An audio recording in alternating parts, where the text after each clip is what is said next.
Hello and welcome to the Sunbirdcrochet podcast. My name is Claudia and I'm coming to you from Germany.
Today I don't have that much for you regarding my projects because, as many of you might already know, many of you already know that my father passed away recently and I am not in a happy mind space at the moment, but still I feel the need to come to you to find a moment of peace and of something else to think about. And that's why I'm here today. I've lost my father to COVID. He had been ill for a while with cancer and other illnesses, and COVID was the final straw, so to say. And let me just get it out of the way and then we can talk about crochet and knitting. So right after I recorded my last episode together with my mother, things went downhill quite rapidly with my father, and I was in hospital during the night when he passed away, and it wasn't easy to watch. If you've lost a dear one, a parent or your partner, then you know what I'm talking about. And I don't want to talk about it for too long. I just want to say that it's not easy at the moment, and many of you reached out to me, and that was very comforting, and I would like to thank you for that. I will keep the comments open, but I probably won't comment myself. You don't need to feel that you have to comment. I just hope that you will still enjoy your time with me today, even though I am not happy right now. So let's move on to the crochet and knitting and yarn content, which is such a great healer to most of us. And I have for you just one finished object, which is a knitting project. It was the one I was working on for, the last time. And otherwise, I've got quite a lot of incoming things which I would like to share before I forget what I've already shown you and what you haven't seen yet. My finished project is the ranunculus. I finished it more or less at the end of a knit along run by Mariette and Leani, and I've used up not all of my yarn. This is my ranunculus and I'm loving it. It's a light gray color. I omitted the sleeves. I just bound off and it's a decent length. I will wear this with a blouse, and I've got that much left of the yarn. I had, to begin with, I had 4 skeins or balls of yarn of this yarn, and yeah, I've got that much left, and I think I will have to start another Battenberg blanket to work in more of my leftover yarn.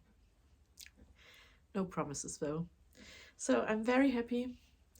I didn't use the tubular cast on method this time. I just cast on the amount of stitches I needed with a long tail cast on method, and then I did a 1x1 rip. Also not as I was supposed to do, because I think you're supposed to do a twisted rip within a ranunculus, but I just did a normal knit and purl, knit one, purl one, and then I started reading the pattern and I actually made the neck shaping here, the short row shaping, and in the front as well, and I worked the rest according to the pattern, split for the sleeves. And then I must admit that I didn't read the rest of the pattern after splitting for the sleeves, because I just knitted them around and I finished the sweater when I thought I was running out of yarn, even though I still got so much. And I finished it with a 1x1 rip, and then I cast off, not with a stretchy bind off. I didn't cast off, I bound off. Not a stretchy bind off, but the most simple bind off there is, because I didn't want to have a flare, like when you see here at the bottom. I didn't want it to like flare out or be all wobbly and things like that. What I still have to do is to weave in the ends. I haven't done that yet, but yeah, also this one there and this one here. But yeah, otherwise the knitting bit is finished, and I really love this one. I think this is my favorite so far, and the light gray will be very easy to combine with my wardrobe.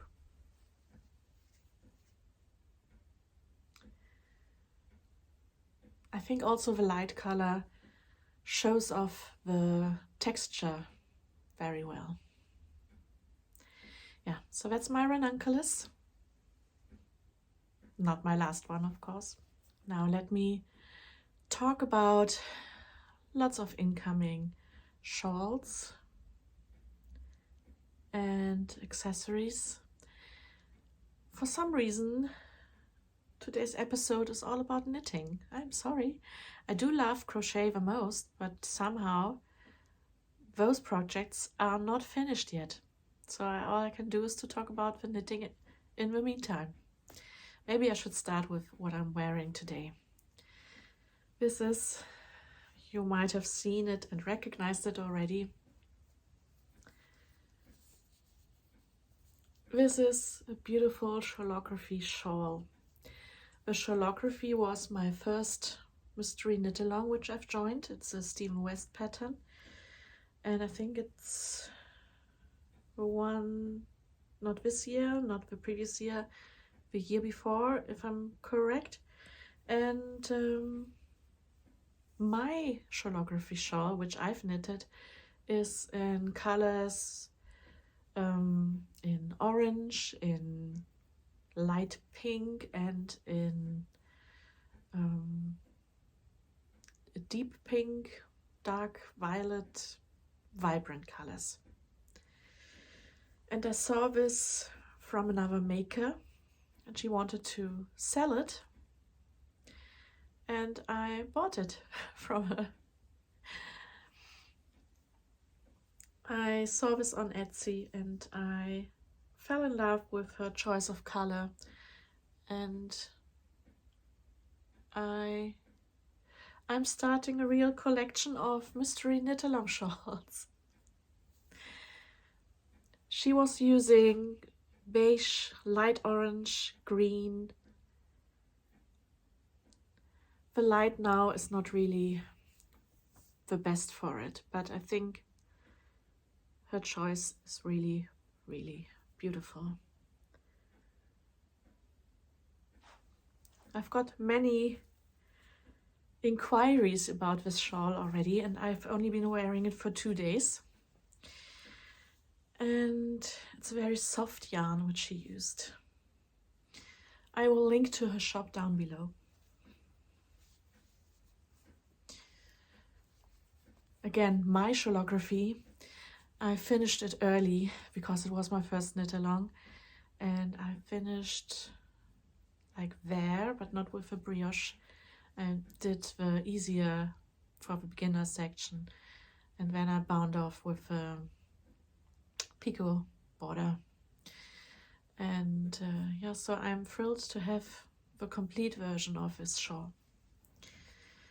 And then I've also got a hat, hand knitted by Maria C. It's a beautiful colorwork tam.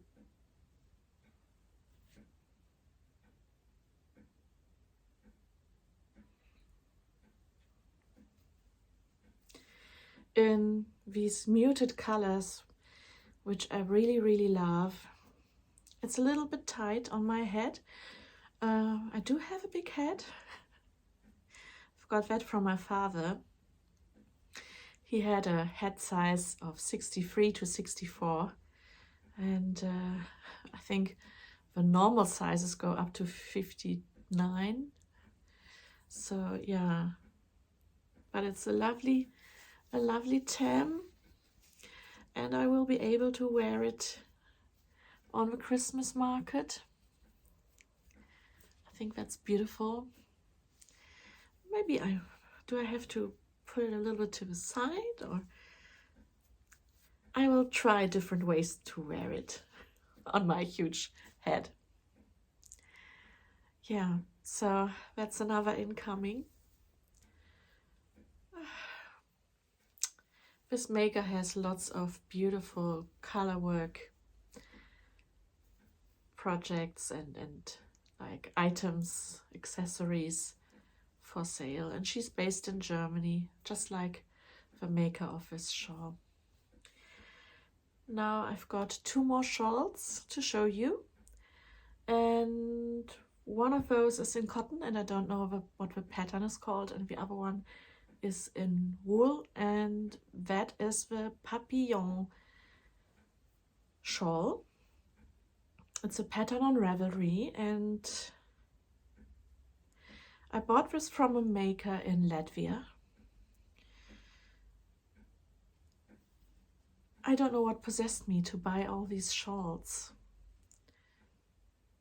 It might have been an escape to what the situation is right now, and to just feel a little bit of joy. I hope you won't judge me too much. These shawls will all be worn and will be loved. So let me just show you this beautiful pattern. This is a paid for pattern on Ravelry. The papillon shawl. And it's supposed to look like a butterfly if you wear it over your shoulder. Let me take this off. You wear it over your shoulder like this. And then on the back, looking at you from the back, I won't turn around now, but it looks like you are a butterfly. And I think it has a lot of Art Deco design feeling. This is way beyond my knitting skills, but it's really So beautiful. And also the colors she chose. Colors make such a difference. If you look at the project page on Ravelry, there are so many projects for this shawl, but each is individual depending which yarns you're using. Also, some are a lot bigger than this one. But I think this is beautiful.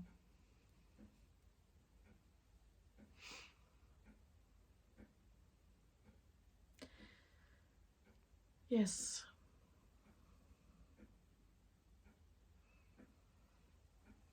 So that's the Papillon, a maker in Latvia. I will link her down below as well. And then I've got the cotton shawl, which might be a present for Christmas for one of my family members. The color is very bright. And by the way, I've ordered all these shawls before the death of my father. Yeah. So this is the cotton shawl. I don't know if you can see it. It has here like a very nice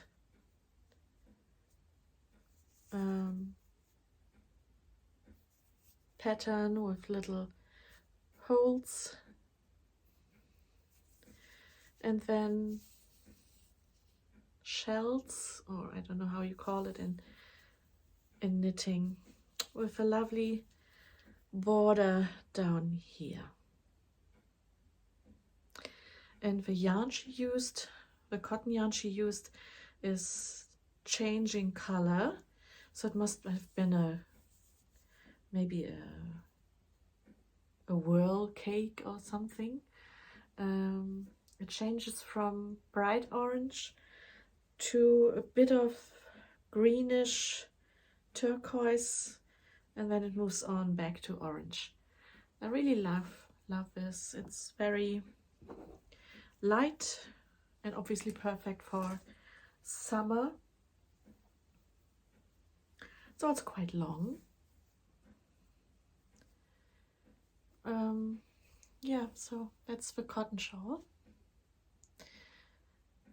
I can't help you with the pattern, as I said, but I can link the maker down below.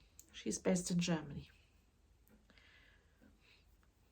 Funnily enough, this took forever to arrive with me, even though it came from the same country. The one from Latvia took only half a time. But I don't only have incoming shawls to show you. I've received some beautiful Christmas cards from you, from some of you, and I would like to show them to you. Starting off with Trina. Trina sent me a lovely Christmas card, thank you. And I actually sent one to Trina as well before I received this card. Trina is from the Crochet Clan, the original group. And yeah, I hope that we will be able to catch up in one of our next hookups again. There hasn't been a hookup for quite a while. We call our Zoom meetings hookup, and they were run by Faye, but she wasn't able to do so for a while. And but I hope that this will be revival soon, because having friends across the world is really a big kind of support, and especially during COVID, I think we were all very happy to have each other and to be able to talk about things which moved us and our projects, of course. Then I've also received a beautiful card from Roxanne in Canada. Oh, sorry, Trina is from the UK and Roxanne is from Canada. And I believe this card is made by her daughter.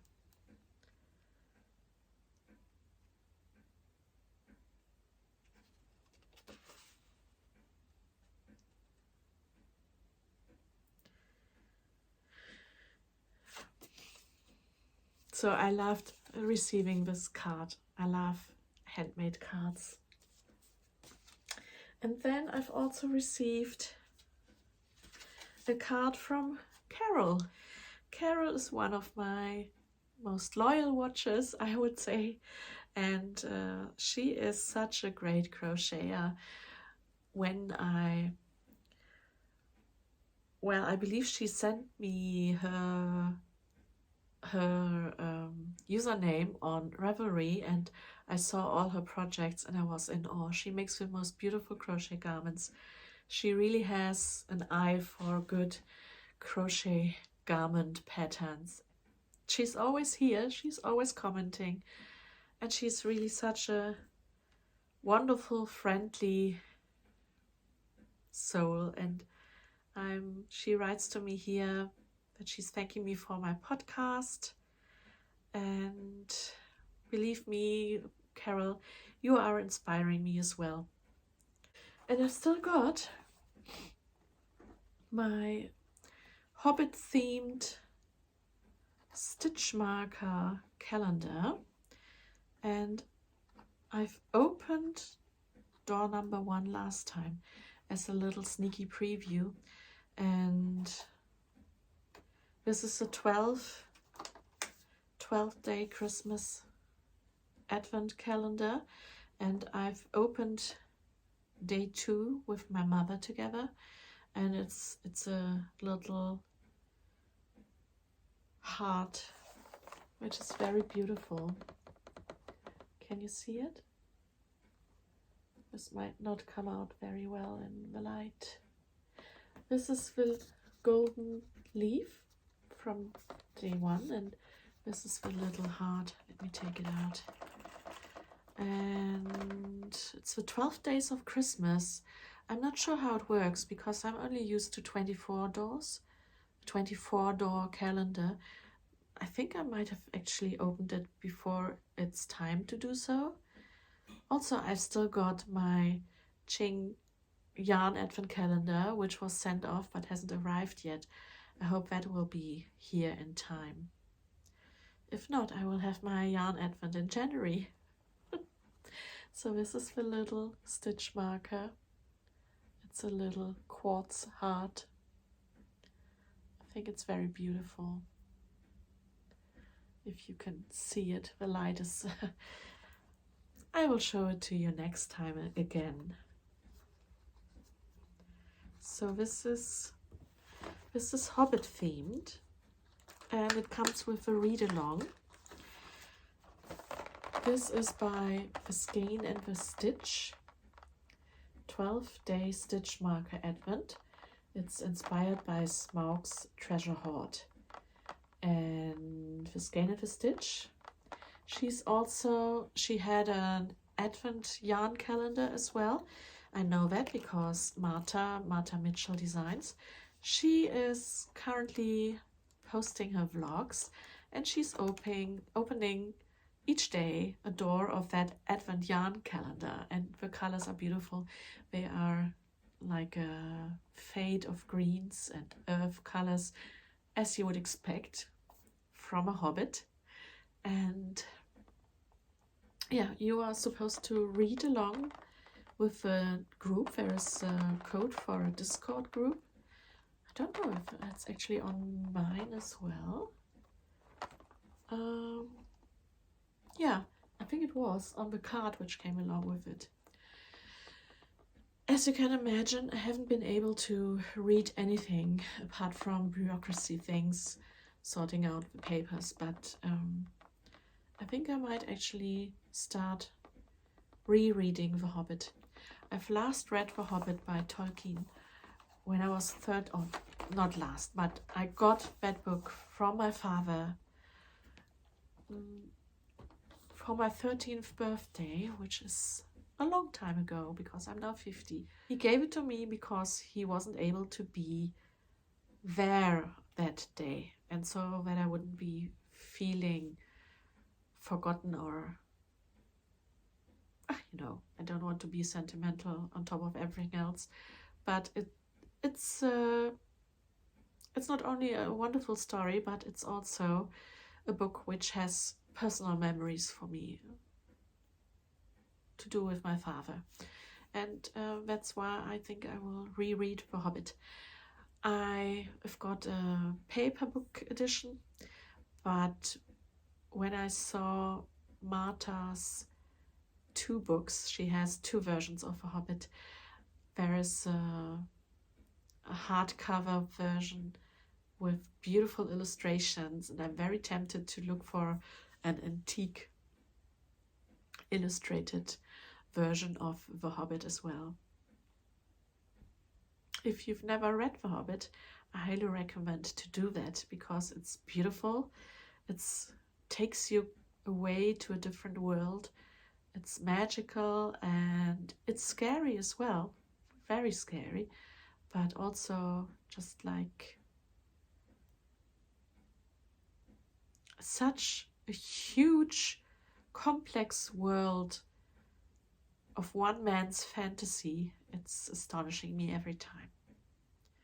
It's the backstory of The Lord of the Rings.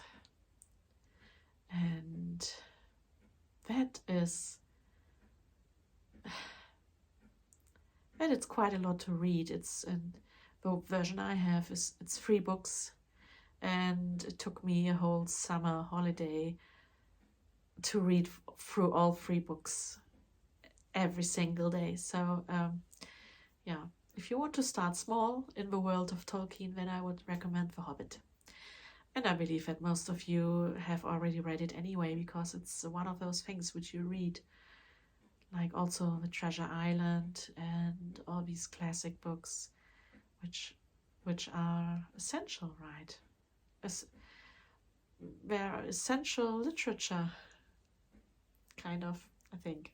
Well, this is already more chatting than I intended to.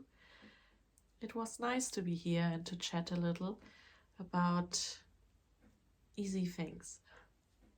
These days, all people want to talk about with me is the death of my father, and to talk about yarn and books and shawls is a bit of a